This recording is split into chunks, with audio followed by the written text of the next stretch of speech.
Hailing frequencies open, and welcome to Star Trek Discoverage, the live podcast that boldly goes into excruciating detail about this week's episode of Star Trek Discovery. I'm your host, Aaron Coker, aka Caliban, and somehow Nan has returned. Joining me on the show as usual is my co-host. She's also the co-host of the Generations Geek podcast, a more or less family-friendly celebration of geekdom. It's Ella Pearson. Ella, welcome back to Discoverage. Thank you. What's up? Well, I'm coming live from my grandmother's basement, so I'm surrounded by just artifacts. Sure. Just so many VHS tapes. Okay, model planes. I would good internet. A very in the out-of-tune basement piano. Yeah. Apparently, the audio. I had a Zoom call earlier today with video, and the video wasn't going through very well, but the audio has been crystal clear. One time, this is a while ago, it might have been in Discovery's second season, I was on vacation and I did one of these from an Airbnb, and there was some doubts about whether the internet would come through, but I think it worked out okay. If I remember that show correctly. Yeah, I was gonna say I don't remember having problems with your audio in season 2, so it must have been fine. Didn't even notice. Well, forget everything you know about this show, because this show is now a Lord of the Rings podcast. Did you see the Rings of Power teaser? I did, and I was like, I'm not going to bring it up this week. If Aaron asks me, that's fine, but I'm not going to, for the third week in a row, bring it up. I did see it. I saw it. I saw it too, and obviously, how do you? First of all, how do you cram so much into this tiny video? But how do you interpret what you see? And the guy, or not guy, I don't know who it is. Somebody was writing an article on Gizmodo, and they went buck wild with a lot of their speculations. Some of which I think I might agree with. Some I'm not so sure. There's some whack theories. Yeah. But I haven't read the appendices, and so I'm worried that there's stuff in the trailer that I'm not quite putting together the right way. I have read the Silmarillion, but that was a while ago. Yeah. So I feel like I don't have all the facts. Yeah, appendices good, Silmarillion good, and then of course all the other supplements and Michael Tolkien books and things like that. Or not Michael. What's his kid's name? Christopher, that's it. Michael Tolkien is a different author. Mm-hmm. but anyway, there's I was looking at this article, and he's mentioning that we see a port city at the beginning of the trailer, and he thought that it might be the Kingdom of Numenor. And I thought, I don't know. I always thought Numenor would look like almost like a sci-fi utopia. It's supposed to be this amazing kingdom. Yeah. And this looks kind of nice. It looks nice, but it's kind of bog standard Lord of the Rings. I'm also suspicious of whether or not that's actually Numenor. Although it has a giant... So I'm glad that you said that, because everyone else Yeah. It has a giant mountain in the center. It's Numenor. Which makes me think maybe Numenor. So maybe this is just the docks. And the water. The docks neighborhood of Numenor. We'll see, I guess. I'm a little nervous. We also see an acorn-adorned character that is probably a Harfoot hobbit, which is interesting. Yeah. I thought it was interesting that they decided they were like, it needs to have hobbits, right? Well, that part of the story, that is one of the parts that they're entirely they're defined by being completely absent from the record of Middle Earth until about 10 minutes before the end of it. Yeah. Yeah, literally. Yeah. So I hope that they have a good story to back it up. I'm open to them taking creative liberties, etc. Yeah. But I hope that they have some really good plot to back it up. Yeah. We get a glimpse of Galadriel doing cool stuff. There's also a character named Halbrand, who's a human that she will cross paths with at some point, which seems interesting. There's a badass archer. You got to have that. There's another character that it's not confirmed, but everybody that I know and this Gizmodo writer says this is Gil-galad. Really? I haven't seen that.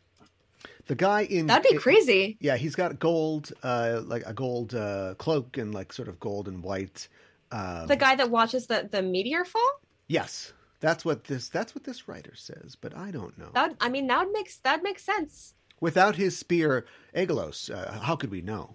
Yeah, exactly. And we see some monster troll type character. We see something that looks like is probably Linden, the Elven Kingdom, and we see Durin. We also see what might be Durin's wife. Yeah. She looks so cool. I can't wait. Yeah, she looks really cool. No beard though. I read that she. What? I think that she has some very long sideburns. Sure, yeah. If you look really closely at the picture. That's what's in style right now, yeah. Yeah, exactly. And then we see what. So I haven't got into the legality of it, but I was kind of skimming an article earlier in the year about what they're allowed to use from the films, because of course these are two different companies. They're legally distinct, but everybody I think agrees that. And it's not going to be completely different. We have to, communicate to the audience that this is a similar universe. And so we see a scene near the end of the trailer that this writer speculates might be a flashback to the First Age and the War of Wrath. Because of Sauron with his, with the same armor, like in the poster, right? Or no?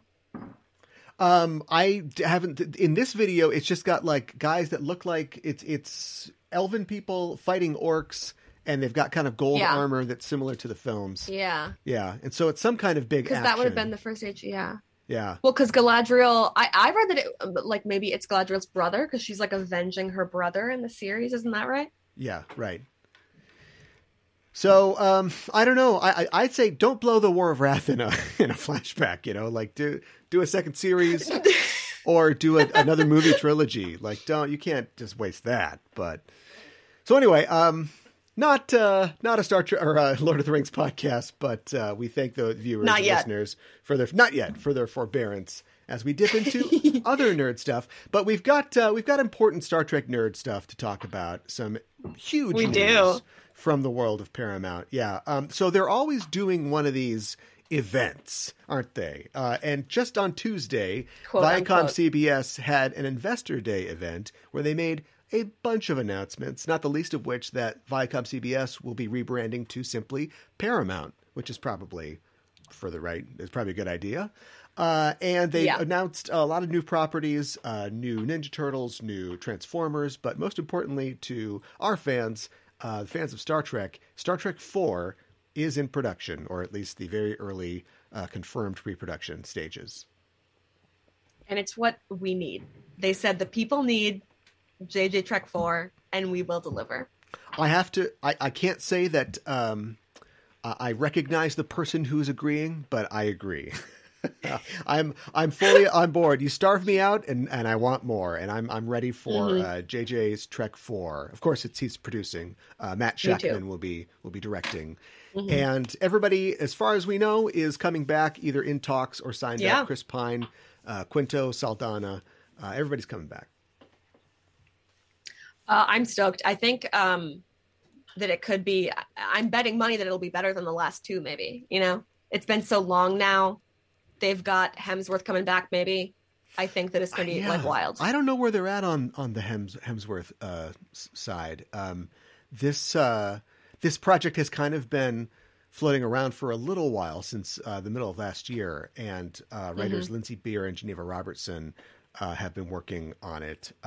Geneva Robertson has worked on Captain Marvel and a Tomb Raider film, and I think Lindsay Beer is working on adaptation of the Kingkiller Chronicles, which has been in process for a while. Yeah, so two sort of genre screenwriters who haven't tackled Trek before. So that's interesting. Of course, Matt Shakman is a director who's directed WandaVision and things of that nature. So yeah, I don't think we have any plot details. Don't know where they're going to go, if they'll try to build on what they kind of set up and beyond. But yeah, I'm ready to go. Yeah, I mean, the Kelvin verse is like, kind of the way that it's a different Star Trek from our regular Star Trek, I think lends itself to being able to being very friendly to new creators. You know what I mean? Yeah, I agree with that. Also like this with their fourth movie now, right? They will be basically creeping up on the TNG films as far as how long they've been around. So it is good. I think that it's good for new viewers, but it's kind of its own thing at this point. It's established. We'll be 4 films in. Yeah. I love it. I'm stoked. I'm going to see it 10 times in the theater, so I see it more than I saw the first DJ Trek in the theater. Send a message to Paramount. I'm going to say, keep funneling money into this franchise. I want to see more of this.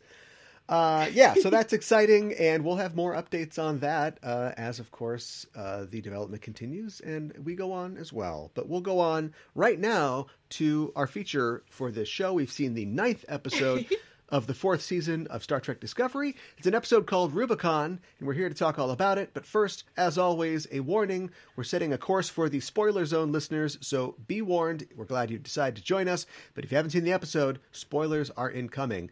The official synopsis for Rubicon is: Captain Burnham and the USS Discovery race to stop Book and Ruan Tarka from launching a rogue plan that could inadvertently endanger the galaxy. This episode is written by Alan McElroy and directed by Andy Armaganian. No start date for this episode, but picks up right where the last one left off, more or less. I should note, in case anybody is not a fan of history, that Rubicon probably refers to the both river and the phrase crossing the Rubicon, which means going past a point of no return. And of course, Commander Nan makes her return to the show. And she says that she works in Starfleet security now. When she says Starfleet security, she's talking like intelligence, right?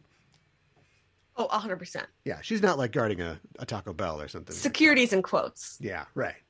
Yeah, right. Secure. We're trying to make you more secure. It's security. Yeah. What you think about the episode? I liked it. I was surprised at I thought it was a bit short. Yeah, it was. Could have done with more. I thought it was very exciting. And I'm happy that we're finally getting some traction sort of on like this conflict in the DMA, and I'm excited to see like maybe they'll actually make a first contact this season. That would be exciting. Yeah. Seems like we're going somewhere. Yeah. Get a better name than 10C for these aliens. Exactly. I was kind of frustrated with this episode, and it's a bit of frustration that's been building up little by little. I guess really only just since last week, but because I felt like this episode was largely superfluous. If a lot of the characters kind of explaining what they're going to do, and then in the next scene explaining what they just explained, and then near the end of the episode they were literally just explaining things that just happened. So she's like, he's firing warning shots, fire some warning shots, and we go back to Book. Oh, she's firing warning shots. It's like, okay, all right, come on. The hell, like, we get it. They're in love. We know. If they were a little more economical, we could have kind of squished this all into like a 5th act in the last episode. Maybe not. I mean, they kind of took off and did a fun other thing in the episode. But so, and honestly, I think that's just an effect of getting to this point in the season. If you think about the season as being sort of 3 acts, this is the kind of paunchy, end of the middle act before we reach the turn and head into the next part. But that being said, there was some, we kind of delved into some of the character things that we knew that we would. Did anybody who crossed a Rubicon? Who's the Rubicon for in this episode? Tarka? I guess. I mean, he already basically just stole the thing, and I don't think that there's no moral event horizon for him to cross. It's like we've all crossed the Rubicon. The real Rubicon was the experience we had along the way. Yeah, the Rubicon was the friends we made along the way. Yeah. Like no matter what you do, the bomb has been set off. Yeah, that's true. Like Burnham said at the end, she's however like, they react. She's like, we've made first contact. Yeah, they're gonna do it now. And I think that I think it's an effect. I don't think that they knew that they were going to split the season in half. Do you know what I mean? I think otherwise you would have. Yeah, then that would have been the mid-season finale. Yeah, and then you would have rearranged some things to kind of come back with more energy. Like last week was great, but like this is clearly, we can have one that's a little more explainy because we're going to get right into something. But anyway, that's neither here nor there. I liked in the beginning when they're doing the even in the future you have to pour stuff into a thing to make a bomb, and everything's got to be future looking. But he has this pair of tongs that clearly it could just be like ice tongs that you get. Maybe not at he's playing Operation. Yeah, not at Target, but a slightly more upscale ice tongs. That's what I feed my lizard with. Yeah, right. You just drop. What do you feed the lizard? Mealworms. Okay, all right. Yeah, that's little. Fine. Then. Yeah, he's a leopard gecko. He's not dangerous, but I'm not feeding him with my hands. I had a friend in college who lived in his house. He was a herpetologist or wanted to be, and so he had like 30 reptiles. And sometimes he'd have me come over and help me feed the snakes and everything else. And he used live mice until his wife got upset, and then he used like dead frozen mice after that. But you could tell, yeah. The snakes weren't as happy. It is so much. We will have so many animals. It is so much work. And I would also be like, want to come help? And then the person's like, exciting, but they're really just doing half of your chores. No, yeah, I thought it was cool. I also like the fact that like once they put the bomb together, I thought, okay, he's done. Now they're going to take this and beam it into. Nope, that was it. Like the little thing with the windows, the little bathysphere thing. It's so much smaller than the huge hologram of the weapon that he showed to the quorum before. I was like, wait, that's it? That was kind of funny. Not to scale. Not to scale. Nan is back. It's good to see Nan back. I thought it was interesting though, because at this point so you know how like you in a cop movie franchise, you know, you've got the cop and his lieutenant, and the lieutenant's like, you wrecked 20 shuttlecrafts. You're a loose cannon. But then like, you know, I want your badge on my desk by 6 p.m. Yeah, right. Movie 3 or 4, you know, the relationship has to develop or it doesn't go anywhere. So at some point it's like, oh, you're going to do what you're going to do, you know, or it's like, you're good. You know, you're a hard drinker, but you're good. So get out there and get it done. And that's kind of like what we've reached, I think, because Vance has this order, you know, that probably came down on high. It's like, all right, we got to put give Burnham another leash, somebody else to like look over her shoulder. And so he gives her Nan, who's not going to really do that. Like they kind of like tease that in the middle of the episode. But basically she just, you know, goes, yeah, just do your plan. Cause I mean, you're going to do your plan. Mm-hmm. I was happy she was there. I think it would have been interesting if it was somebody else, but I was happy she was there because when she was like, Book is shooting at you, I was like, that's what I'm saying. That's what Ben's saying. Yeah. Yeah. Like there is danger here. Sure. They're warning shots, but this is belligerence. But he is. Yeah, exactly. He is shooting at you.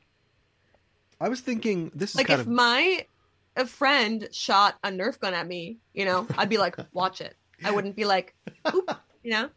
You would retaliate in kind. Exactly. With Nerf. More Nerf.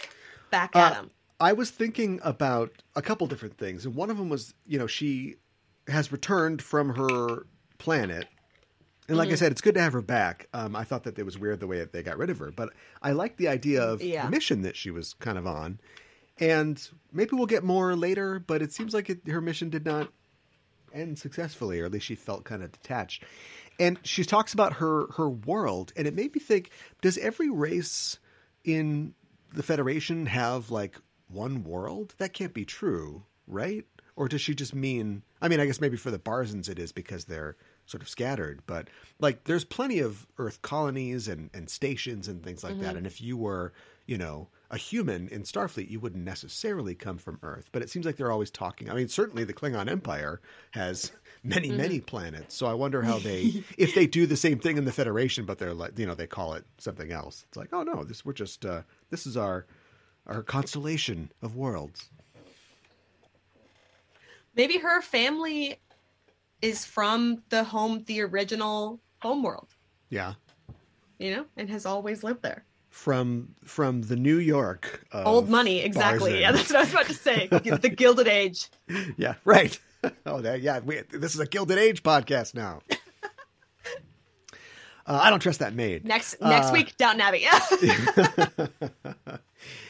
Yeah, I thought that was interesting. Something else I was thinking of too, and you know, we want Star Trek to look like Star Trek, and I think they're doing a good job of that. But would the naval traditions of 20th, not even 20th century, second millennium Earth, like still be the way Starfleet does stuff in the 32nd century? You know what I mean? Like they're doing a thing where, and I don't know why Nan is in charge. She's got a note from the teacher or from her parents, but like she's like, okay, you have to do this. You know, she can take. Like usually the captain has full control. Like, yeah, you can tell me something, but like I'm in control out here. My crew responds to me. And I just wondered, like in the 32nd century, would they be doing things different? You know, would it take a village to run a ship, or would they, you know, make decisions differently? We've still kind of got, you know, shields up and torpedoes and you know, raise the mizzen mast and that sort of thing. But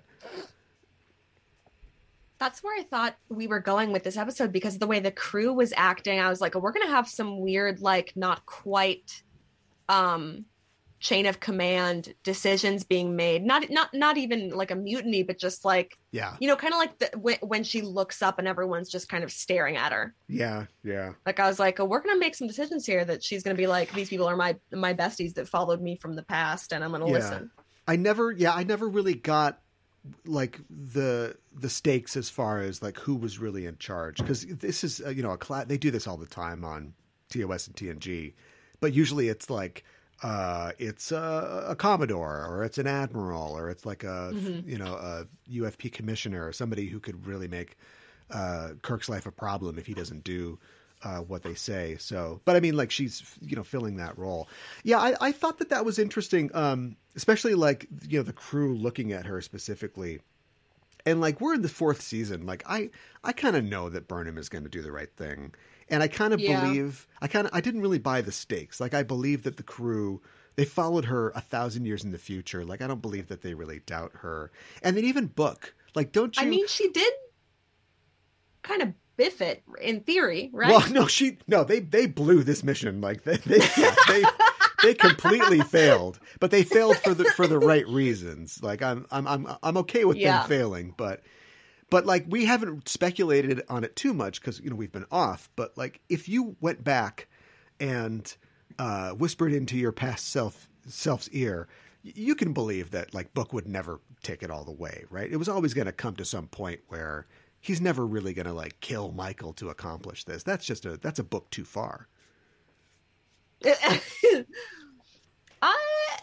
You know, with the warm up to him doing this, where he like his like unimaginable grief, I could see him doing almost anything, and I could have seen him putting Michael in mortal danger. Maybe not, you know, pointing the gun and pulling the trigger, or like firing with intent to kill and maybe kill Michael, but I could have seen it going that way. Yeah. I think if they had, that's a good point. I think if they had kept the energy up and like cut from the grief, like right to a situation like this. It would have maybe been better. A couple episodes ago when he was really riled up. Yeah. Cause they had like they were doing the Sting last week. They were having like a fun, like, yeah, they were doing a bit. And sure, they were like, "Oh, I can't believe you beat me in poker," but they were having fun. So, but yeah, so we get the episode. I mean, it seemed like they were having fun with their little phaser fight in space. I was like, "Bestie, there's other people on the ship. Okay, let's stop. Like, get a room." Yeah, the tone was bouncing around a little, but of course, it ends with them, you know, meeting, you know, window to window. They needed to have a, you know, one does the little motion, you know, where you're rolling the window down. And then I would have lost it. That would have been actually so funny. I don't know. Cars don't even have those anymore, but yeah, they got to write that in. And I like that you can put privacy mode on the front window of your ship. Yeah, he's like, go ahead and just frost that glass for me. Yeah, yeah. All I'm going to do is like talk to you. I'm not going to like hand you a gun or anything. But yeah, we don't want her to see. I can't believe that Book didn't smack that guy around before he hit the big red button. That's true, but he's not a violent man, you know. He's not like that. I guess, but there's a time and a place to start being like that. That's and it was true. Then.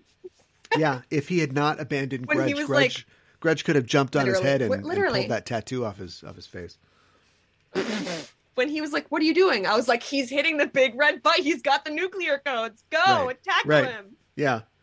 Speaking of Grudge, if Grudge was on board Discovery, you just pull up in a shuttlecraft and just hold up Grudge, put a gun to Grudge's head and be like, all right, this is over. Come on. Dude, I bet Grudge Stop is playing pissed. around. Grudge is like when you bring a cat back from the vet and they know that it was really you that did that to them. Right. Yeah, there's no illusions in their mind about who took them to that place. Mm-hmm. What else? Yeah, it's a short episode. Yeah. I would like to see.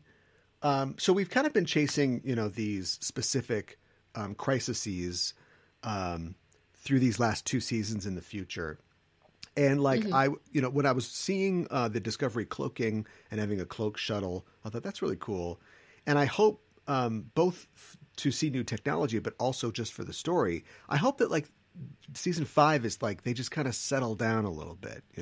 I'd like to see them really tell side stories, and like tonight, they mentioned Sukal, and I'm like, yeah, Sukal, like what's going on? Where is he? Sukal, yeah, let's see. We did have a little bit of a side story in this episode. That's true.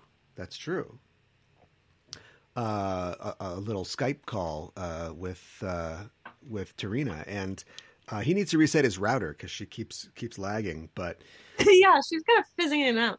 I liked there was a fun scene at the end where he goes to Culber, and I felt like the subtext was like, we can do it, right? Like if things go where they're gonna go, that's like my spines won't come out or anything. Like we can, like, right? Everybody has to go to the doctor at some point. There's this Andorian girl I really like. Things are kind of taking a turn. And like, are we allergic to each other? You got to check these things out.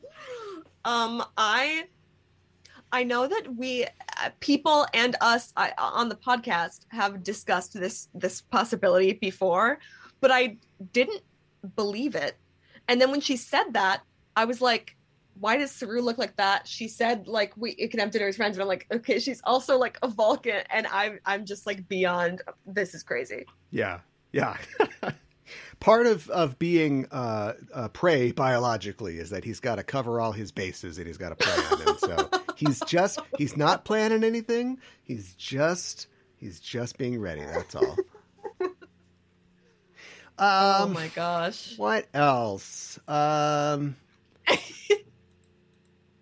have first contact. Let's go to Wacky Theory Corner. I got a chill. I got a chill tonight. A book fell off my shelf. Tinfoil hats on.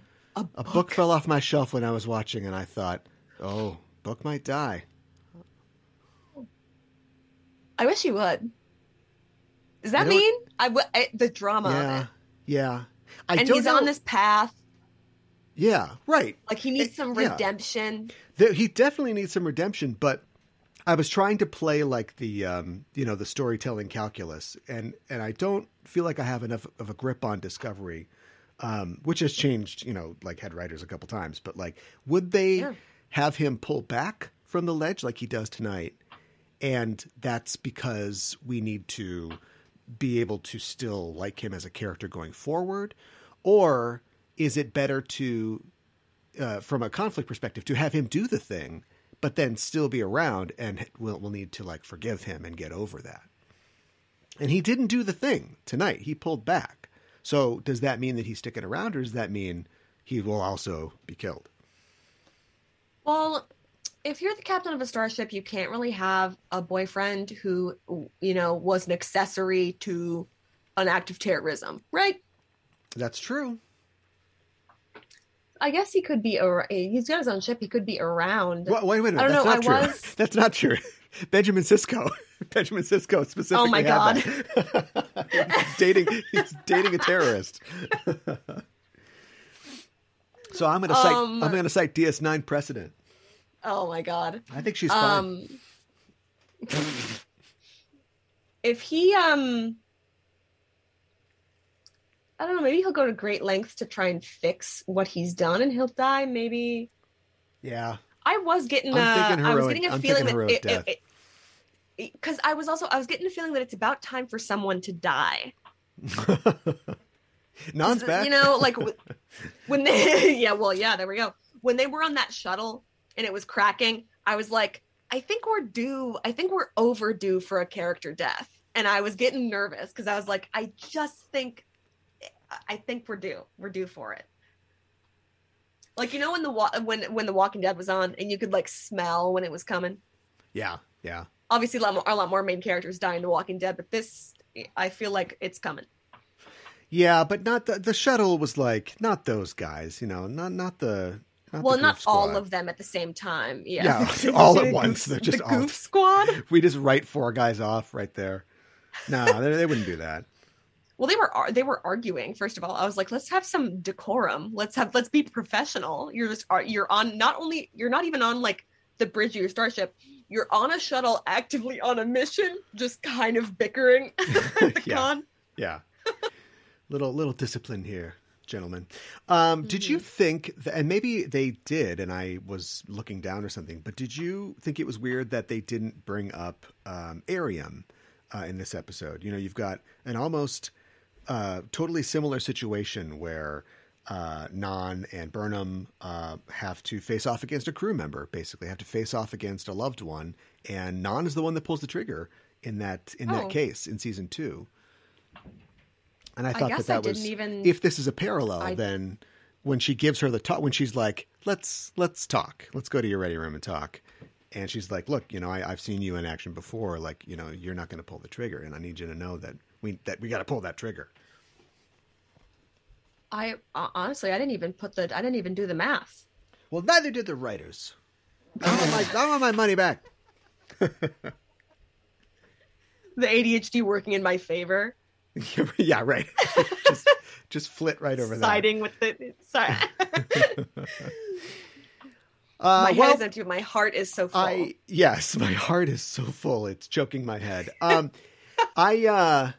That's pretty much it. That's all I can think. It was kind of a short one. That's all I can think of to say. It was short, and it was like, it feels like it was a very tense episode, and I feel like yeah, a lot happened, but also very little happened. Like, basically, it was like, okay, Saru got asked out, and he was like, I'm gonna tell her no, and then it was the classic, you're an idiot. Yeah. You know, every man in a TV series that's in a romantic relationship, they're like, you're an idiot. You dummy. Yeah.